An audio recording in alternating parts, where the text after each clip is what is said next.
morts. Voici l'exemple du Malawi, dans l'est du continent. En 2005, la moitié de la population survivait grâce à l'aide alimentaire d'urgence. Aujourd'hui, le Malawi parvient à nourrir ses habitants. Le pays a atteint l'autosuffisance alimentaire et il peut même se permettre d'exporter de la nourriture. Ce n'est pas encore l'abondance et la richesse pour tout le monde, mais au moins les Malawites sont sortis de la zone rouge, et ce, grâce à un programme de subvention mis en place par le gouvernement. Une révolution agraire que nous détaille Katia von Eisenhardt.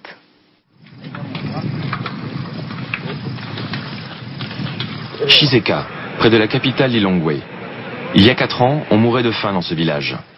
Si le souvenir de la famine reste encore très présent, la situation s'est considérablement améliorée. Pour le chef du village Samuel Samva, comme pour les autres villageois, les récoltes s'étalent désormais sur toute l'année.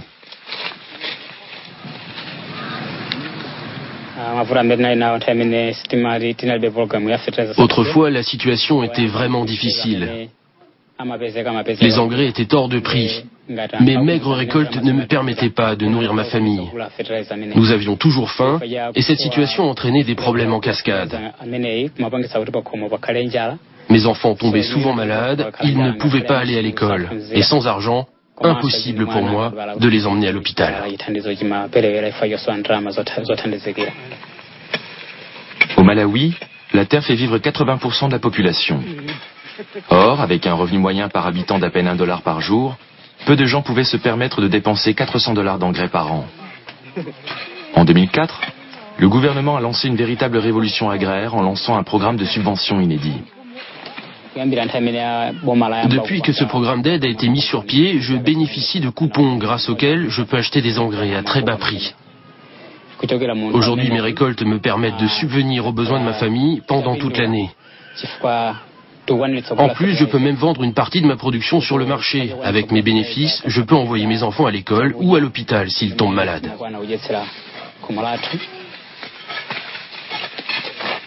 Chaque paysan reçoit 4 coupons qu'il peut échanger contre des engrais et des semences.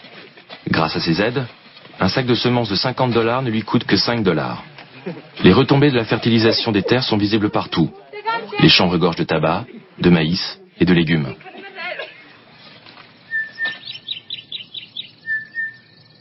Nous avons toujours été contraints d'importer de la nourriture. Nous n'avions jusqu'alors jamais abordé la question agricole sous l'angle de la sécurité alimentaire. Or, c'est précisément pour remédier à cette situation que, envers et contre tous, nous avons développé notre programme de subvention.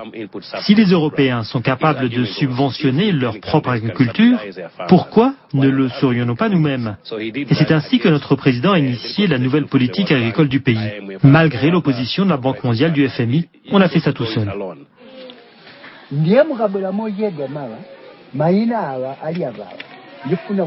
Et ça marche. Le programme de subvention a permis au Malawi d'atteindre l'autosuffisance alimentaire. Depuis qu'ils sont correctement alimentés, les écoliers ont repris le chemin de l'école. Au Malawi, la scolarité est gratuite jusqu'au collège. Même si l'école manque cruellement de tables et de bancs, les enfants de Samuel peuvent à nouveau se concentrer sur les cours.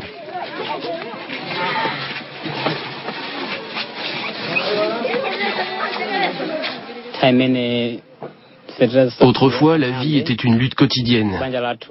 C'est à peine si nous mangions une fois par jour. Aujourd'hui, nous prenons 3 repas quotidiens. Avant, mes enfants se rendaient souvent à l'école le ventre vide. C'était très dur pour eux. Aujourd'hui, ils peuvent enfin prendre un bon petit déjeuner avant de démarrer la journée. De plus, ils sont en meilleure santé car notre alimentation est plus diversifiée.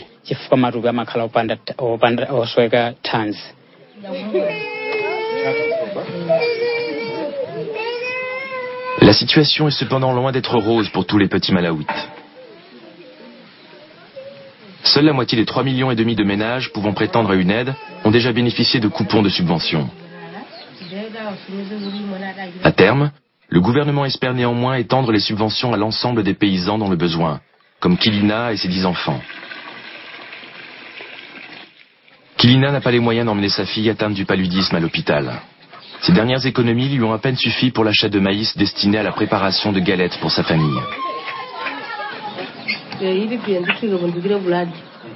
L'an passé, je n'ai pas pu m'acheter d'engrais et je n'ai produit que 6 sacs de maïs. L'année précédente avait été plus faste. Comme j'avais pu me procurer de l'engrais pour tout mon champ, ma production est passée à 12 sacs de maïs. Mais cette année, ce sera plus difficile car je n'ai pu traiter que la moitié de mon terrain. Je prévois une récolte inférieure et nous risquons encore une fois de souffrir de la faim.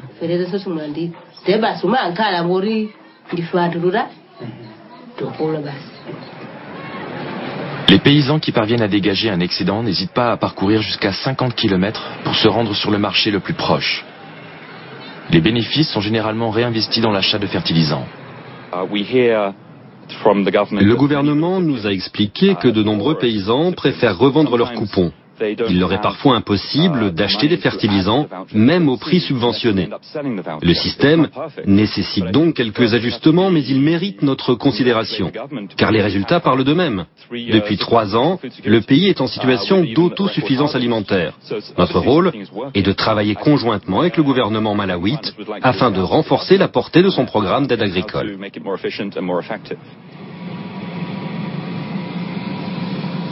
Aujourd'hui, les silos du pays regorgent de maïs, à tel point que le Malawi exporte une partie de ses réserves.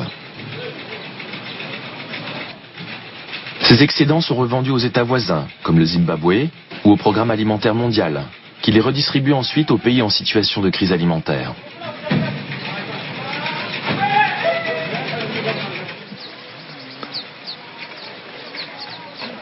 La saison des récoltes de légumes bat son plein. Samuel Samva et sa famille possèdent 1,5 hectare de terre. La prochaine récolte de maïs est prévue pour avril. D'ici là, c'est la vente de poivrons et d'aubergines qui prend le relais.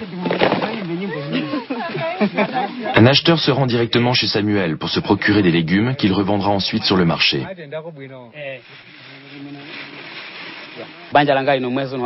Notre récolte de maïs de l'an passé est épuisée depuis début février. Mais nous parvenons à joindre les deux bouts grâce à la vente des légumes que nous produisons. Et après les légumes, ce sera au tour du tabac. Nos conditions de vie sont bien meilleures qu'auparavant, car la vente de tabac me rapporte assez d'argent pour nourrir toute ma famille. Nous avons de la nourriture pour toute l'année, la faim n'est plus qu'un souvenir.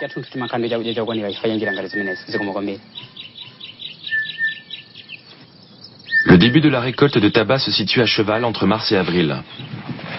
L'État contrôle la distribution du maïs et du tabac. Il empêche ainsi certains grossistes d'acheter l'ensemble de la production et d'imposer leurs lois en matière de prix.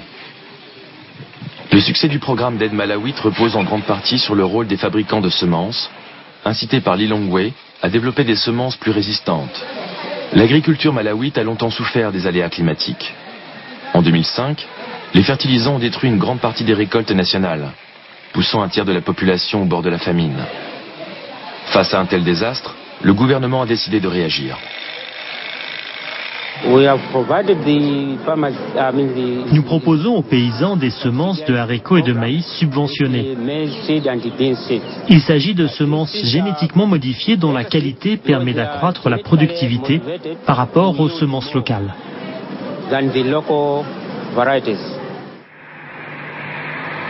Les cultures génétiquement modifiées sont pourtant loin de faire l'unanimité.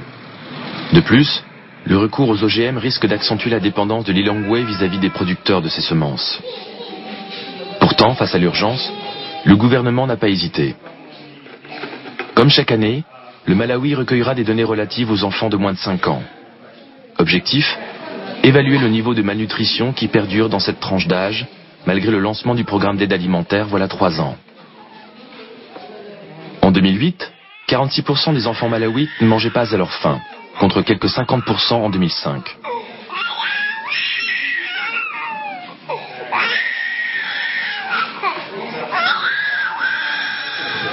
À Chizeka, dans le village de Samuel, les conditions de vie se sont néanmoins améliorées. Le programme de subvention gouvernementale a eu des répercussions économiques déterminantes pour ma famille. Notre situation matérielle s'est nettement améliorée. Nous mangeons à notre faim et j'ai pu bâtir une nouvelle maison pour ma famille.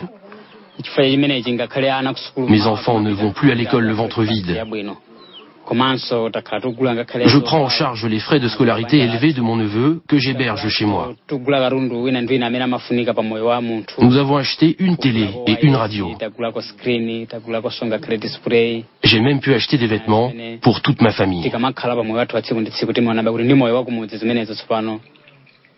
Le Malawi a connu une croissance soutenue depuis le lancement du programme d'aide agricole en 2004.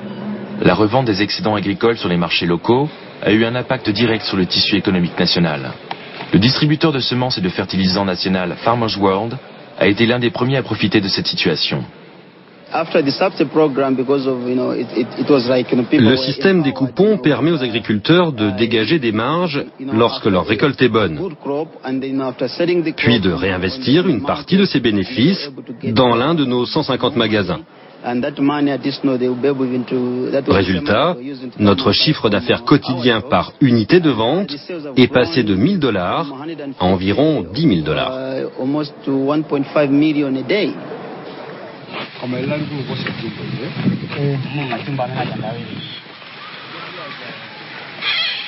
Jour de marché. Samuel se rend chez un client afin de lui livrer un sac de poivrons. Il effectue les 15 km sur l'unique bicyclette familiale. Mais ses efforts seront récompensés. Samuel sera payé l'équivalent de $26. De quoi acheter du pain pour 2 semaines.